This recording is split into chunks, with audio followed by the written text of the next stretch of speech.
Are you really free? So I've met some wonderful free people that have been free for 25 plus years that finally taught me about freedom. And I thought I was free because I had the weekends off, but that is not freedom.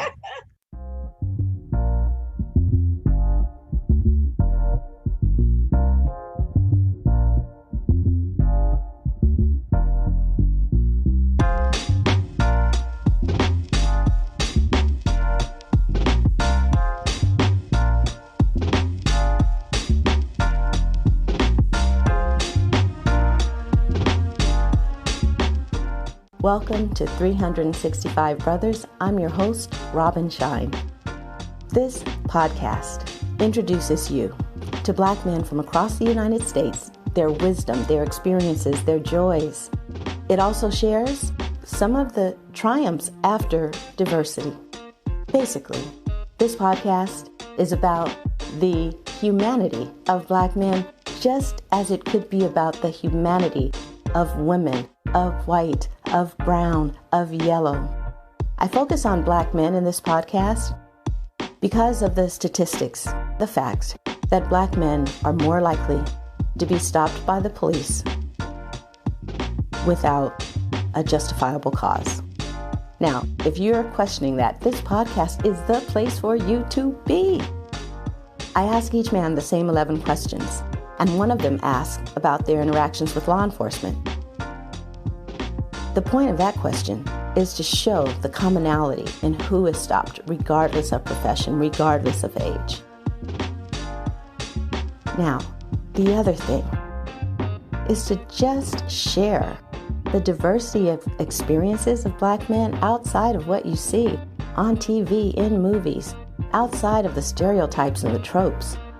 This is 365 Brothers. Welcome. Now, if you're wondering, it is a subtle process. So don't just listen to one episode. I recommend listen to 5. When you listen to at least 5, you get it. You will truly get it. And after that, you'll either be hooked or not. But this is a 5-episode minimum, so get ready, get comfy.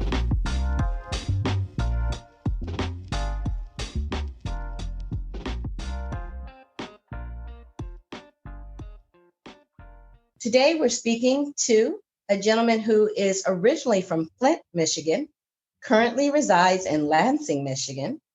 He's retired, but he's currently quite active as a trainer, presenter, and educator, teaching people how to build wealth from home with cryptocurrencies and precious metals. Let's have a informative, interesting, and engaging conversation with Mr. Gregory T. McKay. Before we get into questions, is there anything you'd like to share about yourself so the listeners can get to know you better? Well, I just had my 60th birthday, and as your latter days come along, you want those to be greater, and actually got into position for that to be so. So I'm quite pleased to be a retired man, a free Black man in America. I don't owe anybody anything, and I don't need to report to anybody but God, the Father, and my lovely wife. Wow, that's awesome. I'm some years away, but I do look forward to that. I am steadily working on that and putting things in place. And as someone who has made, choices about putting away instead of traveling in some cases, things like that, I know how much work it is to do that. I know how much planning it takes. Is there anything you want to share about, what you're doing, helping people build wealth from home? I mean, that's an access to freedom. Can you share a little bit about that? Yeah, exactly. Well, one of the things I know I'll say in my neighborhood, we didn't get taught about money. We taught about going to school. We taught about getting good grades, and we're talking about getting a job, and that was life, and that was the culmination of everything. But we were never taught about money. We were never taught about business. We were not taught about ownership. We were not taught about assets. We were not taught about asset appreciation. And so all those things were missed. And so we've actually been coming up with a cap on our life. And so I've met some wonderful free people that have been free for 25 plus years that finally taught me about freedom. And I thought I was free because I had the weekends off, but that is not freedom. Freedom is when you don't have to be any place Monday, Tuesday, Wednesday, or Thursday, or Friday. That's when you're free. And I didn't know that. And so when I learned about what it was something I chose to pursue and got a chance to do it early. So retired a few years ago in 2019. And it's unique because in our language, we talk about freedom. We don't talk about retirement, because retirement is not an age, it's a financial number. But many of us were brought up or bred to say, listen, when I get 65 years old, I'm 20 now, 22, I got to work, 40 years and then I can retire. Well, that's a lie, because retirement, it's really a financial number. Your retirement or your freedom is your financial number. What does it take you to live? What covers your expenses? What puts you in position to be able to take care of your expenses and all your other cares? And when you have that amount of money at that time and you project out how long you want to live, that's when you are free. Oh, we teach all of that. That's fantastic. That is fantastic. For me, the combination of suddenly teaching economics in my 30s instead of history had me learn things that I had never learned before, which I'm grateful for. And then Rich Dad, Poor Dad, and a series of those books, Cash Flow Quadrant, they were so helpful in having me, like literally, like you just said, come up with a number. What's my number, And I'm curious, though, here's something I have not gotten into is cryptocurrencies. How did you get into that? I would say I was tricked into it, because in our previous company, what we did was taught people how to save gold.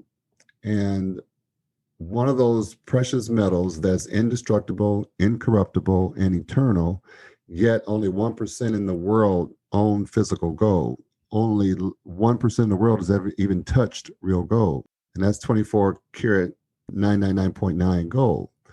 To give you an example of what's going on and how people are hurt today is that because we don't understand about money, we're saving something that does not save. Gold appreciates in value some 25%, pretty much on an annual basis. And we have our money in the bank at 0.01%.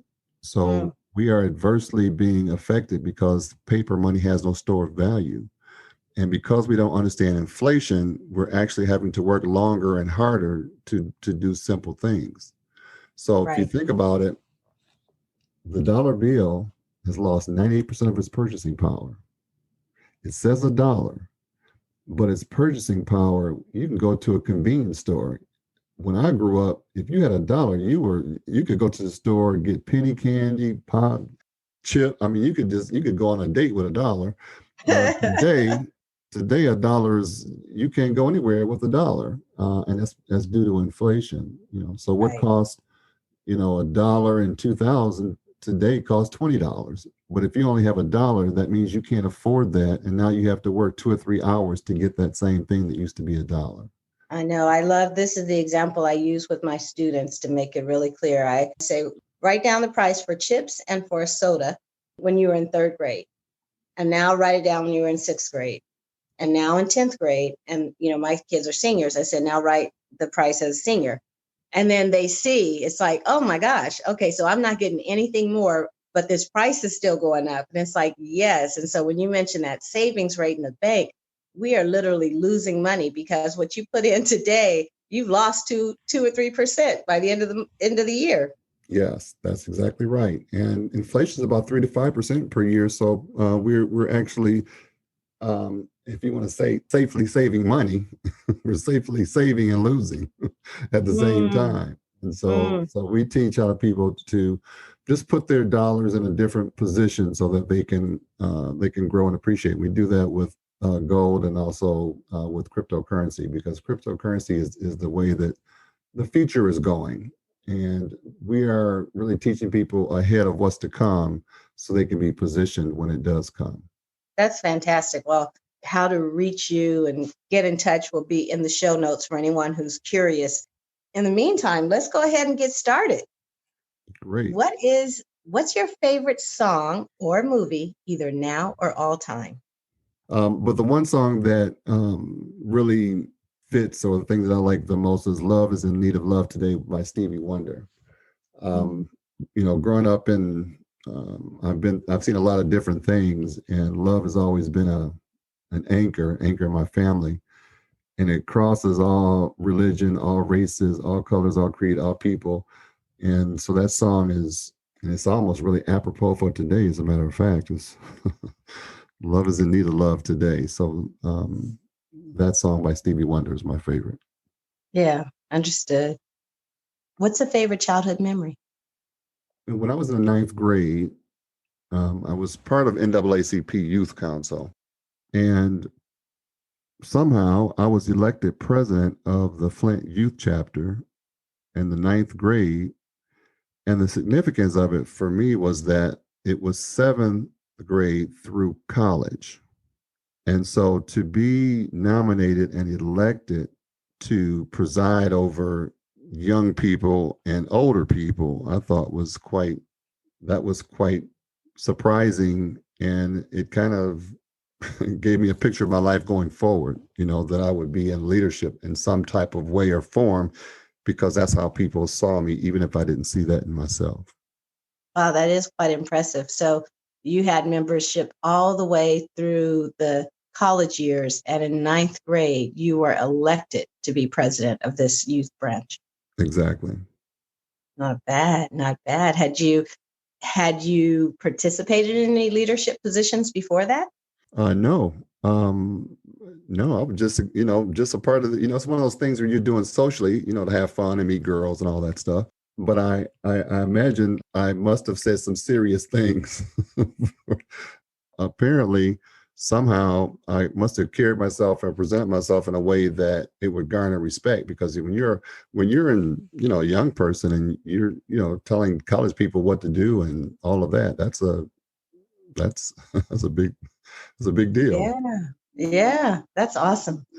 Um, this next question is about accomplishments. I asked this question in two parts. First, an accomplishment that means the most to you personally, and then an accomplishment that gets the wow or oh from others. So, which accomplishment means the most to you personally? Well, you mentioned it earlier, was a book.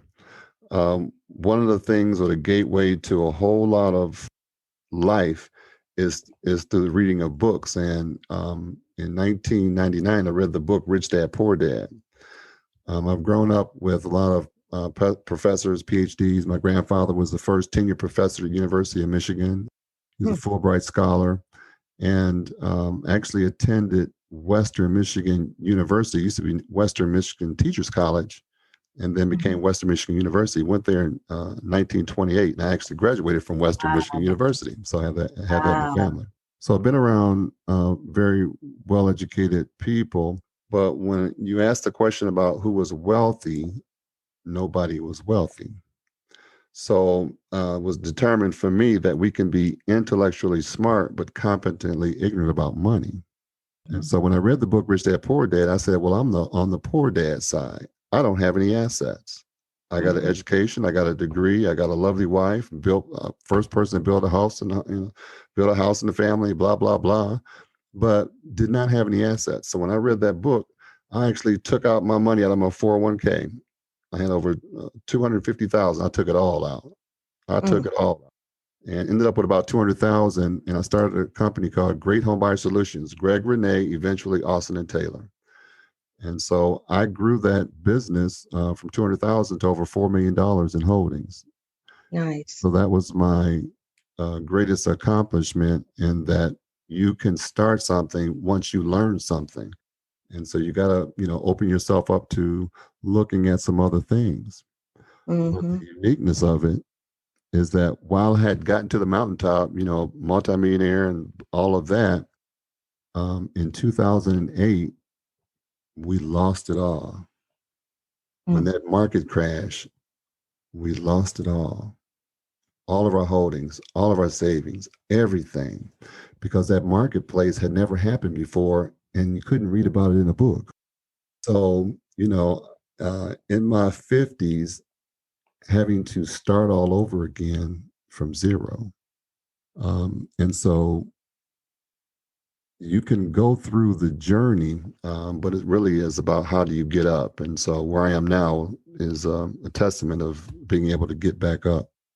So I would encourage everybody to have a business. I would encourage everybody to have a home-based business. I would encourage everybody not to just work a job. I would encourage everybody to get around people that push them, that allows them to raise their financial IQ, raise their interests.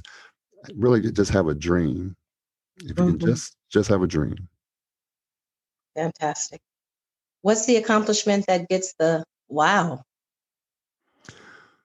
To be able to start over in my 50s, 2015, I found Wealth Builders Worldwide. And in 2019, after being with them, I was able to retire, Nice. getting assets back. And so you can be around the right people and you can redeem the time. And so that's what we do. And that's what I do now. Help people if they haven't messed up. And it's, it's okay to mess up because you're going to mess up some things because all wealthy people have failed many, many, many times. The difference is they will get back up. And a lot of people will fail if they want to call it that. And it's really just a test. They will just stay down. We want to encourage that it's okay to fail. School doesn't teach you that because you don't want to fail. You don't want to fail the test. You don't want to fail. You want to always have the answer. Well, real life is not like that. Right. So.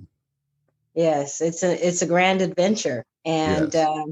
And it's unpredictable. In fact, when it gets predictable, that's when you need to wake up and pay attention because that means you're not growing. You're not, you know what I'm saying? It's like, exactly.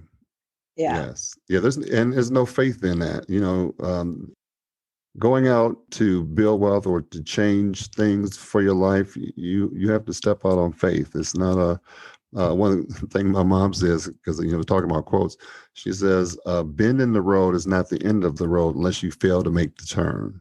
And so I've had some turns to make. And I'm okay with that. Well, let's go. Let's move into words. What's a favorite quote, saying, metaphor, or book? The quote my wife and I had when we first got married, there was we went to a married couples weekend, and you're just getting started out, and you're trying to figure out if you like each other and if you're gonna last. And we've been married 33 years, so I guess we're doing okay. But the verse for us was Jeremiah 29:11. For I know the plans I have for you, declares the Lord, to prosper you and not to harm you, and to give you hope in the future. And so that's been my scripture since then. And one of those things that even though you can mess up and fall, that there still is the promise. And so when you hold on to the promise, then you can be okay and rest assured. It may not be pretty, but you're going to get there. Don't give up. Don't give in. Don't quit. All right. I think I already hear this theme right here for sure. So is there a person, moment, conversation, or event that stands out as either changing the trajectory of your life or had a significant impact on your life? Yeah, when I first met Mr. Ty Bess, Mr. Ty Bess is a network marketing Hall of Famer, and I didn't have any of that background at all. I learned, this stuff later. But he was a Black man that had been a free man for 20 plus years. His wife had been free for 30 years. His children had never applied for a job. And I first met him, and I'm, into my intellectualness. He was asking me how much I made, for a living. I said, I make, I told him what I made. And then he said, no, how much do you make? And I said, I told him what I made. No, he said, how much do you really make? Yeah, I'm sitting there, like, dude. Are you crazy? Are you dumb? He said, and so he says, it costs to have a job, don't you? I had never had that. I never, that was all new to me. He says, you got to get your car. You got to get your car insurance. You got to drive your car to work. You got to get your gas. You got to get your clothes. You got to put your clothes in the cleaners. You got to go to get some lunch. You got to drive back from lunch. You got to go to the grocery store. You got to get your dinner. Probably going to eat out because you're going to be so tired. You're not going. It costs you to have a job. He said, when you calculate out what it really costs for you to have a job, you working for peanuts. I was like, after I got in my fetal position, because, you can be a 6-figure person, but when you calculate the cost, you really aren't, and you're working for peanuts. Mm-hmm. Said, Lord have mercy. So I'm on my children, because they, thinking they make some money. I said, I go through the drill with them. They don't like it, but when you out here trying to do this thing called life, and you're trying to figure out what you make and what you're worth, because you'll never get paid what you're worth working for somebody. You got to figure out and count the costs. And he was just helping me count the costs. That's what helped me get myself on a race to freedom. I was like, Lord Jesus, help a brother out. And so that helped me speed up. Wow. And you met him how long ago? 2015. And are you still working with that same organization? Oh, yes. Yes. Okay.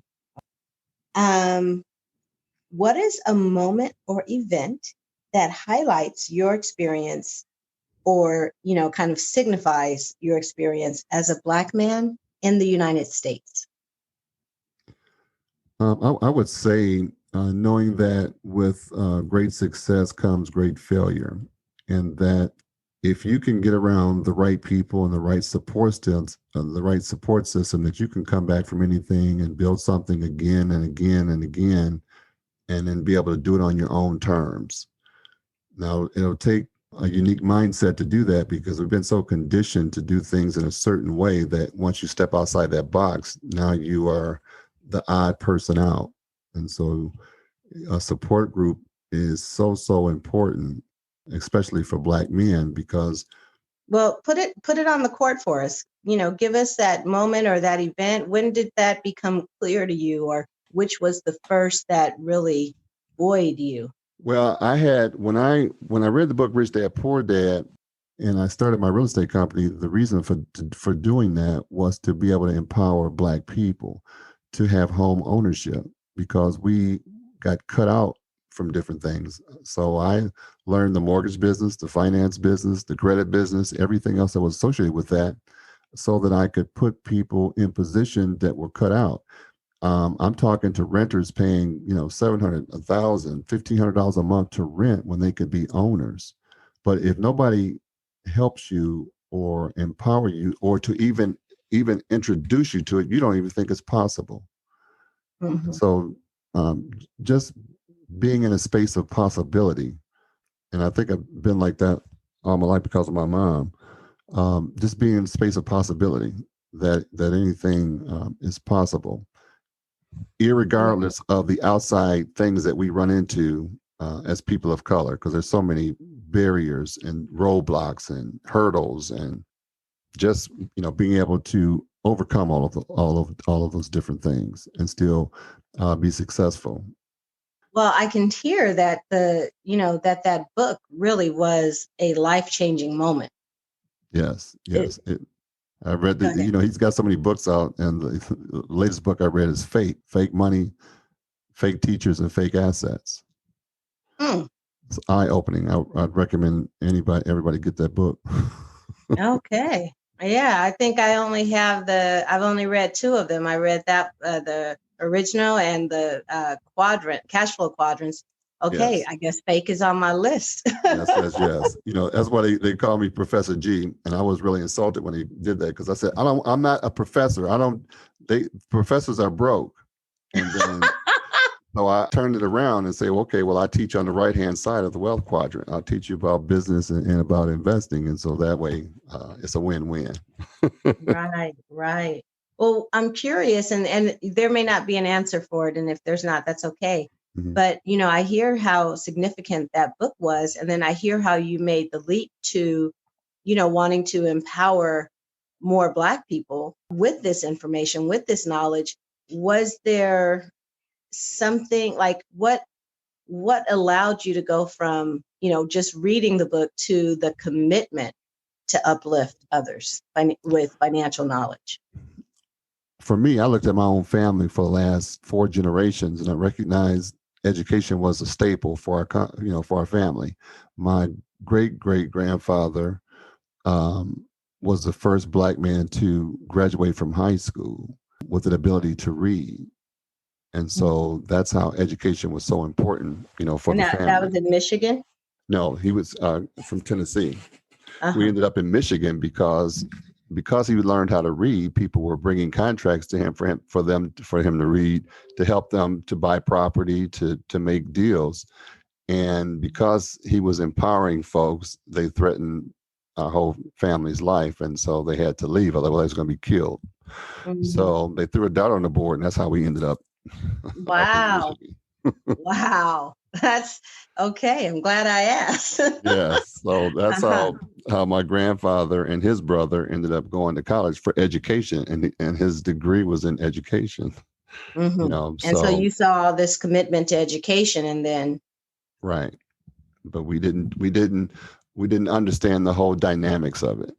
yeah, If it's not taught, and you can be comfortable with a certain lifestyle, but not realize all of the splendor of everything that's out there. And hmm, if you're not introduced to that, to know it's possible, you can be comfortable. But we want to make a bigger impact than that. sweet. Well, have you had any interactions with law enforcement? And if so, if there's one or two you could share. I'll thank God on that one. I haven't had the things that I've seen. I'm still, as a Black man, affected by a policeman behind me, a Mhm. policeman passing me. I have that. I don't even know what it is or where it comes from. Just those butterflies, or that nervousness. That what did I do? Didn't do anything, but what did Right. I do? Anxiety. Anxiety, yes, and that's and Lord knows I've tried to shake that off to just to say no everything, but no. So I have that. I've been pulled over for speeding and different things like that, but nothing that was ever, you know, threatening. Yes. And Yes. so, And the good news is that thank goodness, every Black man has not. And because that would be a whole different world if it was literally every single Black man had something, had a exactly. horror story. Ex- Um, but what I do find is what you just shared. It's been, and I say this often on my podcast, it's been eye-opening for me to truly start to appreciate the level of trauma that's still there, regardless if that particular individual has been stopped, because every Black man knows what could happen. That's correct. And whether you got a suit and a tie on, or got a jogging suit on, it makes no difference. Right, You right. know, If the United States was a woman, whether mother, lover, child, stranger, neighbor, friend, any of those, and she was someone with whom you could speak, what would you say to her? I would say continue to expand your role in the family, in your city, in your state, in your country, and around the world, and in every endeavor, and not to shrink back. I come from a single mom household. I was born when she was 17. She actually graduated from high school, got married, and had me all in the same year. So, Wow. and she ended up being a single mom because my father was abusive and an alcoholic. Mm. But she raised myself and my sister, and she ended up sacrificing a lot for us. But she made it through and actually became a CEO of a Michigan Works organization here, and did a lot of great and wonderful things. And so she's the anchor and the queen, and she would never shrink back. Hmm. So to the United States, don't shrink back. Don't shrink back. Got it. And what is love to you? That's really a biblical point, because quite often we find out in the end that we have conditions on love, and that's the beginning of things not going right. And so love from a biblical point is a unselfish, agape thing, because otherwise we can get into I love you. I love the way you make the bed. I love the way you cook those, but whatever. Well, what if I don't make the bed? And what if I don't cook? It can it can turn into something. And so love for me is something that's it's not one of those balanced things. It's a ebb and flow. And when you don't count or keep score or track, and don't get jealous. First Corinthians or something like that, and reading it from different versions of it. Love never gives up. Love cares for more for others than themselves. Love does not want what it doesn't have. Love doesn't strut. Doesn't have a swelled head. It's when you can. That's why I like the Stevie Wonder song. When you can operate in a space of genuine love, you can have a whole lot of peace. Mm-hmm. And when you don't have that, you can have a whole lot of frustration. And I choose peace. Sounds like a great choice all around. So before I ask this question, I'll just say that there's so much of what you've shared that already fits this. Mm-hmm. But I'm still going to ask it because I'm sure there's something else you can share. What is something you've learned through your profession, training, experiences, or adventures that you believe more Black men should know, but don't? Knowing that whatever you say benefits everyone, of course. At the end of the day, and even at the beginning of the day, that your attitude and your philosophy will shape your life. That how you grow, how you mature, how you contribute, how you take, how you give, how you decide whether you're going to live an ordinary life or an extraordinary life. That your attitude and philosophy is going to shape all that. And so I encourage the reading of books. We do that in Wealth Builders Worldwide. We life is personal development. Let's think higher. Let's raise the financial IQ. Let's raise the bar on mediocrity. Let's raise the bar on being ordinary. My grandfather would say, well, no matter whatever job he had, if he was sweeping the floor, he said, "Man, I'm gonna be the best floor sweeper in the whole world." So you take the little steps that you have, no matter what it is. Don't frown on it. You can learn from it, and you can be the best at it. But you can also grow and take that attitude towards the next thing that you do as you matriculate in life and decide what kind of life you want to live. Got it. Awesome. Very cool. So now that you've participated in this conversation, what did you get out of it for yourself personally? Reflection, and also a mirror, yeah, of what's been going on, and to be able to put that out. I probably need to write a book. To be able to speak to you, and I appreciate what you're doing here with your platform here to bring diverse people to come and speak and share their life, their experiences, their mindset, how they think, how they tick, or whatever. I am in awe, truly, of your commitment to empower people financially. It is such a huge gap, specifically in the Black community.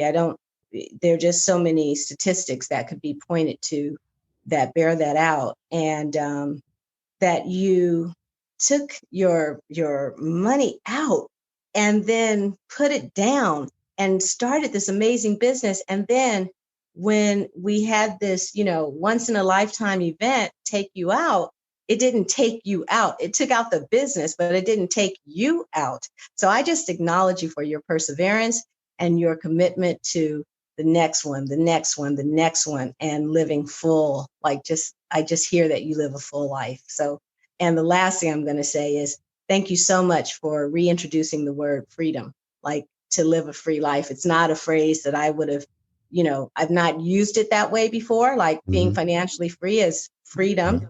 And I love that you've added that as something for the listeners and myself to chew on. It's great. Let me our mission, because we serve the world, we serve all continents, and our mission is Wealth Builders Worldwide. We provide the tools to enhance your life, for you to achieve your dreams, and for you to be able to build massive wealth. We are salespeople. We are a sales team, but we don't sell products, goods, or services. We sell you on the infinite possibilities of your lives and the power of your dreams, and we sell you on never giving up. And we believe that to be a noble cause. Perfect place to begin.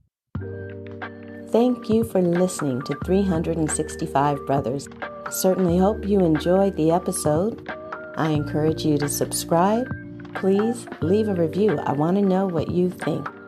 Also, if you know someone who would be a fantastic guest for 365 Brothers, please direct them to our website, 365brothers.com. You'll also find all the episodes there, 365brothers.com, and your support is welcome. And remember, to listen is to love.